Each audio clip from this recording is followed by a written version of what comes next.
आप सब लोगों को नमस्कार। आज दिल्ली के लोगों के लिए बहुत खुशी का दिन है। अभी थोड़ी देर पहले मैंने और एलजी साहब ने मिलके लगभग 400 ई बसेस का इनॉग्रेशन किया। 400 ई बसेस आज और दिल्ली की सड़कों पे उतरी हैं। इसके पहले 400 बसेस ऑलरेडी दिल्ली की सड़कों पे चल रही थी, तो अब 800 इलेक्ट्रिक बसेस बिल्कुल modern air conditioned buses Delhi की सड़कों पे चलने लगी हैं। और इसके साथ दिल्ली देश का वो शहर बन गया जहां सबसे ज़्यादा इलेक्ट्रिक बसेस चल रही हैं। जैसा मैंने बताया, इसके पहले 400 बसेस चल रही थी, 400 और आज आ गई तो 800 बसेस हो गई हैं। इस साल 2023 के अंत तक हमारे पास उम्मीद है कि 1900 इलेक्ट्रिक बसेस सड़कों पे आ जाएंगी। 800 बसेस के साथ दिल्ली देश का सब शहर हो गया सबसे ज़्यादा बसों वाला, और 1900 बसेस आने के बाद दुनिया के चुनिंदा शहरों में, मैं ये नहीं कहूँगा कि दुनिया के में सबसे ज़्यादा होंगी, पर दुनिया के उन चुनिंदा शहरों में दिल्ली का नाम आएगा जहाँ पे काफ़ी इलेक्ट्रिक बसेस चलती हैं। और 1900 बसेस आने के बाद हर साल हम 1.07 lakh tons of carbon dioxide बचा पाएंगे।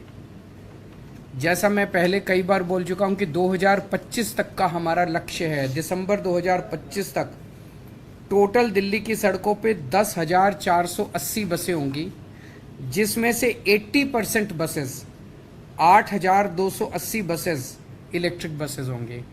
ये एक बहुत एम्बिशियस टारगेट है और ये किसी भी क्रांति से कम नहीं है कि आज हम 2023 में बैठे हैं।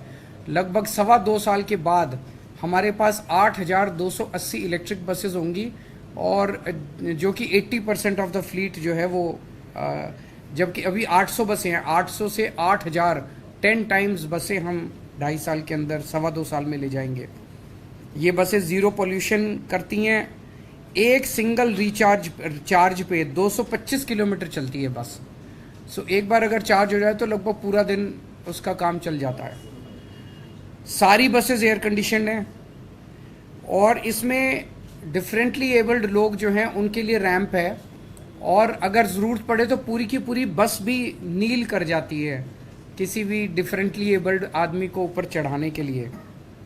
स्टेपलेस बोर्डिंग है क्योंकि लो फ्लोर बसेस हैं, जिससे लोगों को सहूलियत होती है। हर बस में 3-3 सीसीटीवी कैमरे हैं और महिलाओं की सुरक्षा के लिए पैनिक बटन्स हैं।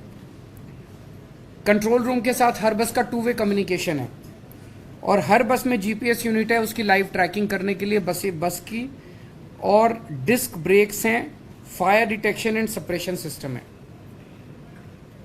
आज की डेट में टोटल अभी बसें आई हैं, लेकिन कई बसेस जो हैं वो अपनी उनकी लाइफ पूरी हो गई थी, वो रिटायर भी हो गई हैं। आज की डेट में टोटल 7,135 बसें बची हैं दिल्ली में, जिसमें से 800 ई बसेस हैं और 6,335 जो हैं वो सीएनजी की बसेस हैं।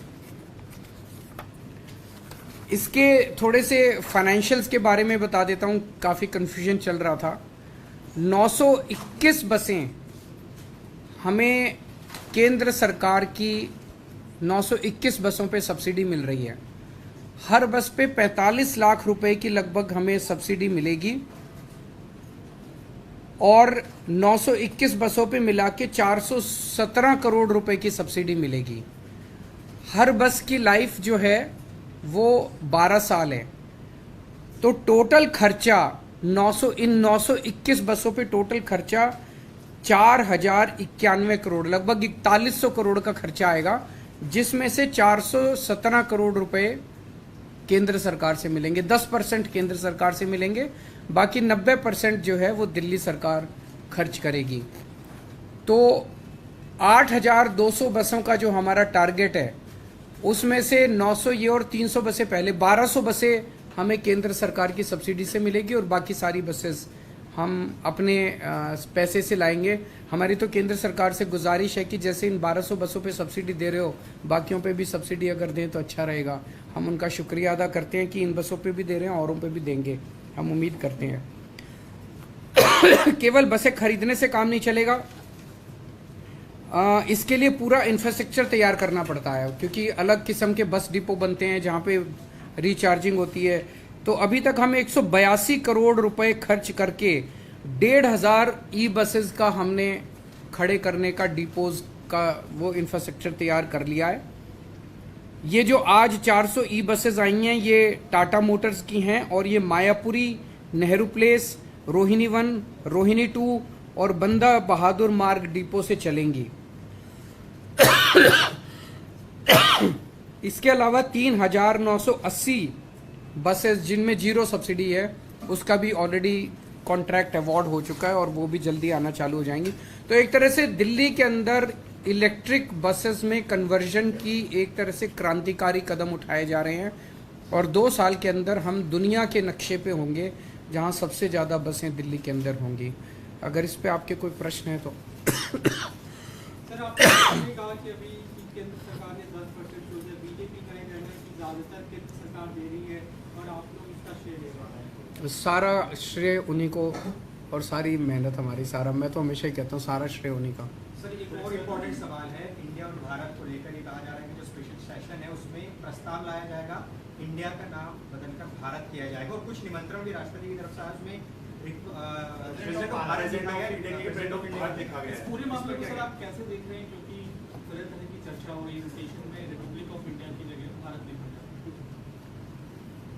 देखिए, मेरे को पास कोई आधिकारिक सूचना नहीं है इस बारे में कि ऐसा वो करने जा रहे हैं, लेकिन जैसा आप लोग बता रहे हैं ऐसी उड़ती उड़ती हवा सुनी है। ऐसा क्यों किया जा रहा है?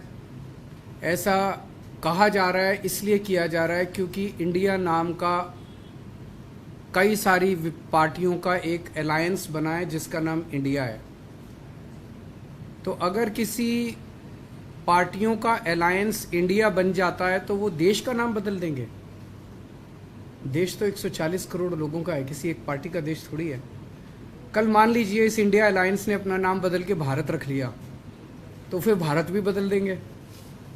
फिर क्या भारत का नाम बीजेपी रखेंगे या भारत का नाम फिर क्या रखेंगे? मान लो इंडिया अलायंस ने कल एक मीटिंग करके अपना नाम इंडिया से बदल के भारत रख लिया, तो क्या ये फिर भारत का नाम भारत बदल देंगे?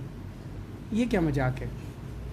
देश है भाई, देश इतने हजारों साल पुराना भारत देश है, इतनी बड़ी पुरानी संस्कृति है, इतना पुराना हमारा देश है, उसका नाम इसलिए केवल बदल के रखा जा रहा है क्योंकि इंडिया अलायंस बन गया और बीजेपी को ये लग रहा है कि थोड़े बहुत 4 वोट इनके कम हो जाएंगे इंडिया अलायंस बनने से, तो वोट कम हो जाएंगे इसलिए भारत का नाम बदल दो।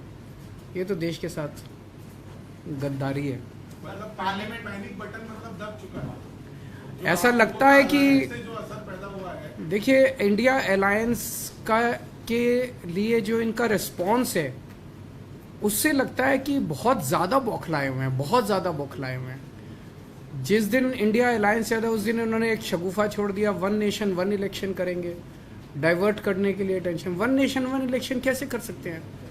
1 नेशन 1 इलेक्शन से जनता को क्या फ़ायदा है कि मतलब मैं अगर आपको कहूँ 1 नेशन 1 इलेक्शन करेंगे, कोई फ़ायदा होगा आपको? आपके परिवार को कोई फ़ायदा होगा? बच्चों को कोई फ़ायदा होगा? कोई महंगाई कम हो जाएगी, बेरोजगारी कम हो जाएगी 1 नेशन 1 इलेक्शन का?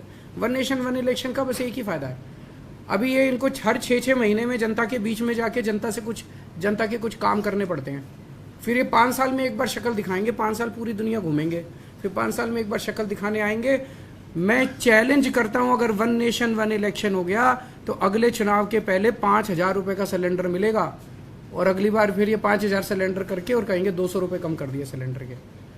तो ये बेसिकली काम नहीं करना चाहते, 5 साल काम नहीं करना चाहते, 5 साल मटर गश्ती करेंगे और फिर 5 साल में एक बार आके और फिर कहेंगे कि अब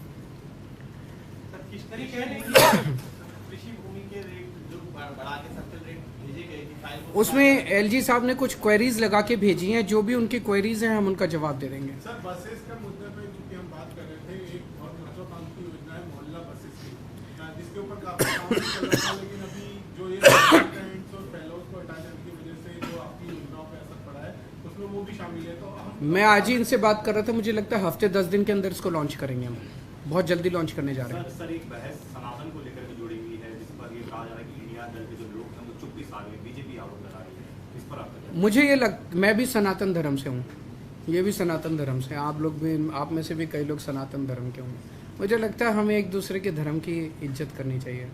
एक दूसरे के धर्म के खिलाफ बोलना अच्छी बात नहीं है, गलत बात है।